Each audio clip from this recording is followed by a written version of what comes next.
نحمدہ و نصلی علی رسولہ الکریم اما بعد فاعوذ باللہ من الشیطان الرجیم بسم اللہ الرحمن الرحیم ان رسول اللہ صلی اللہ علیہ وآلہ وسلم قال اتدرون ما الغیبہ قالوا اللہ ورسولہ اعلم قال ذکرک اخاک بما یکرہ قیل افرأیت ان کان فی اخی ما اقول قال ان کان فیہ ما تقول فقد اغتبتہ وان لم یکن فیہ ما تقول فقد بہتہ۔ نبی پاک صلی اللہ علیہ وآلہ وسلم نے فرمایا، کیا تمہیں معلوم ہے کہ غیبت کیا ہے؟ لوگوں نے کہا اللہ اور اس کے رسول زیادہ واقف ہے۔ آپ نے فرمایا کہ غیبت یہ ہے کہ تو اپنے بھائی کا ذکر کرے ایسے ڈھنگ سے جسے وہ ناپسند کرتا ہے۔ پھر آپ صلی اللہ علیہ وسلم سے پوچھا گیا کہ بتائیے اگر وہ بات جو میں کہہ رہا ہوں میرے بھائی کے اندر پائی جاتی ہو جب بھی یہ غیبت ہوگی؟ آپ نے فرمایا اگر وہ بات جو تو کہتا ہے اس کے اندر موجود ہو تو یہ غیبت ہوئی، اور اگر اس کے متعلق وہ بات کہی جو اس کے اندر نہیں ہے تو نے اس پر بہتان لگایا ہے۔ محترم ناظرین، میں نے آپ کے سامنے مشکات میں سے ایک حدیث تلاوت کی ہے اور اس کا لفظی ترجمہ بھی میں نے آپ کے سامنے گوش گزار کیا ہے۔ اس حدیث کے راوی حضرت ابو ہریرہ رضی اللہ تعالی عنہ ہیں۔ اللہ کے رسول صلی اللہ علیہ وآلہ وسلم مومن کو اس کی کوتاہی پر خیر خواہانہ انداز میں متوجہ کیا جائے تو ظاہر ہے وہ برا نہ مانے گا، اسی طرح اس کی کوتاہی کی اطلاع اس کے ذمہ داروں کو دی جائے تو اسے بھی وہ ناپسند نہیں کرے گا، کیونکہ یہ بھی اس کی اصلاح کا ایک طریقہ ہے۔ البتہ اسے تکلیف ہوگی اور ہونی چاہیے جب کہ آپ اپنے مومن بھائی کو سوسائٹی کی نگاہ سے گرانے کے لیے اس کی عدم موجودگی میں اس کی خامیاں بیان کرے۔ رہا وہ شخص جو علل اعلان خدا کی نافرمانی کرتا ہے اور کسی طرح نہیں مانتا تو اس کی برائی بیان کرنا غیبت نہیں بلکہ اس کو ننگا کرنا، اس کو کلیئر کرنا بہت بڑی نیکی ہے،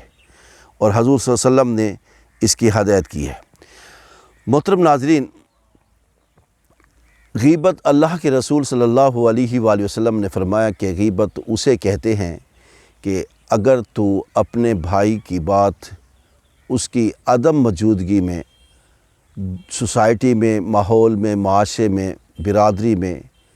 کرتا ہے جس کو وہ ناپسند کرتا ہے، جس طرح تو بیان کر رہا ہے۔ صحابی رسول رضی اللہ تعالیٰ عنہ نے عرض کیا، یا رسول اللہ اگر وہ بات اس میں موجود ہو تب بھی غیبت ہے؟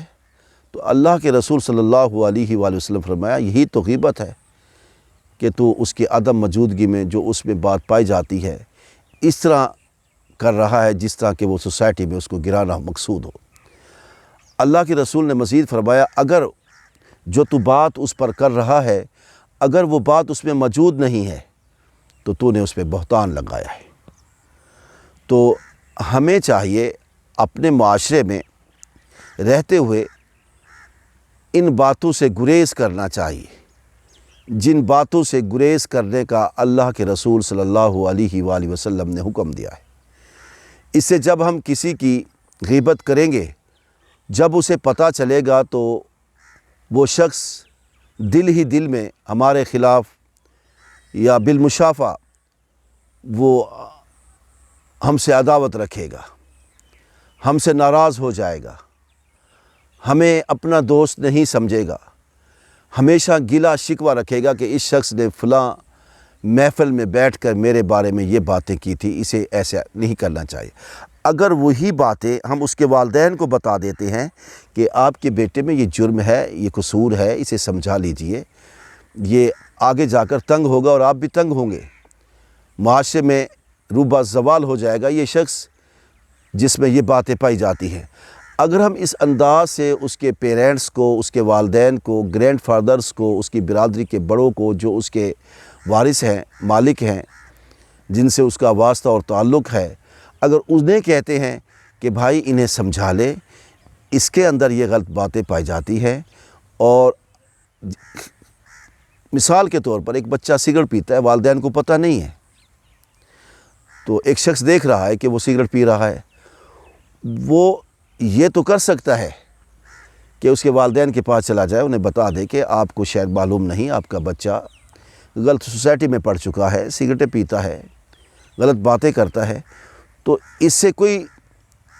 بات ناپسند نہیں ہے، بلکہ ناپسند یہ بات ہے کہ آپ کسی شخص کا ذکر اس کی عدم موجودگی میں اس کو گرانے کے لیے، اسے ڈیگریڈ اور ڈی ویلیو کرنے کے لیے جب کریں گے تو وہ غیبت ہوگی، اور غیبت کرنے والا اپنے مردہ بھائی کا گوشت کھاتا ہے، ایک حدیث میں ہے۔ اللہ کے رسول صلی اللہ علیہ وآلہ وسلم کے مطابق اگر اس میں وہ چیز نہیں پائی جاتی تو پھر انسان اس پہ بہتان لگاتا ہے۔ تو ہمیں چاہیے کہ ہم کسی پر بہتان باندھنے کی بجائے، لگانے کی بجائے، اگر اسی بات کی تحقیق کر لیں جو کسی نے کہی اور ہم نے آگے کہہ دی، اس کی اگر ہم تحقیق کر لیں تو وہ بہتر ہوگا۔ اس طرح ہم بڑے نقصان سے بچ جائیں گے، بڑے فساد سے بچ جائیں گے، بڑے فتنے سے بچ جائیں گے۔ تو میرے دوستوں، میرے بھائیوں، میرے ناظرین، میری بہنوں، ہمیں زندگی کو اسی ڈگر پہ چلانا ہے، اسی نہج پہ لے جانا ہے، اسی لائن پہ چلنا ہے، اسی صراط مستقیم پہ لے جانا ہے، جس صراط مستقیم پر اللہ کے رسول صلی اللہ علیہ وسلم ہمیں دیکھنا چاہتے ہیں۔ ہمارے اندر بے شمار کوتاہیاں ہیں، اب ان کوتاہیوں کو ختم کرنے کے لیے حدیث و قرآن کا سہارا لینا پڑے گا۔ اگر ہمارا ذہن یہ ہے کہ ہم حدیث و قرآن کے مطابق یا قرآن و حدیث کے مطابق اپنی زندگی بسر کرنا چاہتے ہیں تو ہمیں ان کا مطالعہ کرنا چاہیے۔ کسی مسئلے میں ہمیں کوئی شک ہے، کوئی ہمیں اس میں زیادہ توضیح نہیں ہے، تو ہم کسی صاحب رائے سے، صاحب علم سے پوچھ سکتے ہیں، اہل علم سے پوچھ سکتے ہیں۔ اور اہل علم سے پوچھنا یہ کوئی ندامت کی بات نہیں ہے، یہ کوئی ایسی بات نہیں جس سے انسان ڈی ویلیو ہوتا ہو یا اس کی ڈی گریڈیشن ہوتی ہے، بلکہ یہاں تک ہے کہ اگر جماعت کے ساتھ آپ نماز پڑھ رہے ہیں، قاری صاحب بھی اگر قرآن کے الفاظ بھول رہا ہے تو پیچھے کھڑے ہوئے سامع اسے بتا سکتا ہے۔ تو اس میں وہ کوئی ایسی ممانعت نہیں ہے، بلکہ جہاں ہم غلطی کر رہے ہوں، جہاں سے ہمیں پتہ نہ چل رہا ہو کہ ہماری زندگی گزارنے کا اسلامی طور طریقہ کیا ہے، تو ہم اسلام کو سمجھنے والے اسلامی اسکالرز سے ہم رابطہ کر سکتے ہیں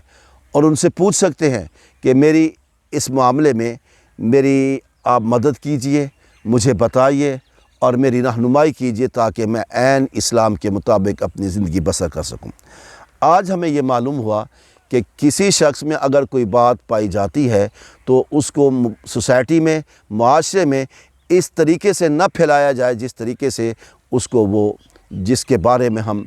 بتا رہے ہیں اس کو ناپسند کرتا ہے۔ اس کو غیبت کہتے ہیں۔ اگر وہ شخص اس کام پر نہیں ہے یا اس پر وہ جو ہم اس کی عدم موجودگی میں بات چیت کر رہے ہیں اس میں نہیں پائی جاتی تو پھر وہ بہتان کے زمرے میں آتی ہے۔ تو مجھے امید ہے کہ ہم سب، میں بھی ایک طالب علم ہوں، ہم سب دین کے طالب علم ہیں، ہم سب نے دین سیکھنا ہے، مل جل کے سیکھنا ہے، ہم ایک دوسرے کے لیے آئینہ ہیں، ہمیں اسلامی آئینہ ایک دوسرے کو دکھانا چاہیے، ویسے مومن کے لیے آئینہ ہوتا ہے۔ تو ہمیں ہر لحاظ سے، ہر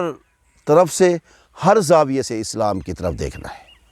ہم مصیبت میں ہوں تو اسلام کو دیکھیں، ہم خوشی میں ہوں تو اسلام کو دیکھیں، ہم بچپن میں ہوں تو اسلام کو دیکھیں، ہم جوانی میں ہوں تو اسلام کو دیکھیں، بڑھاپے میں ہیں تو اسلام کو دیکھیں، اگر ہم والدین ہیں تو اسلام کو دیکھیں، اگر ہم اولاد ہیں تو اسلام سے رہنمائی حاصل کریں۔ ہمیں زندگی کے کسی دقیقہ میں، کسی بھی کیفیت میں ہمیں اسلام سے پیچھے نہیں ہٹنا۔ جب تک ہم اسلام پر چلتے رہیں گے ہم صراط مستقیم پر رہیں گے، جب ہم اسلام سے رخ موڑیں گے تو ہم شیطانی راستے پہ چلیں گے جس سے ہماری دنیا اور ہماری آخرت دونوں برباد ہو جائیں گی۔ آخر دعوانا الحمدللہ رب العالمین۔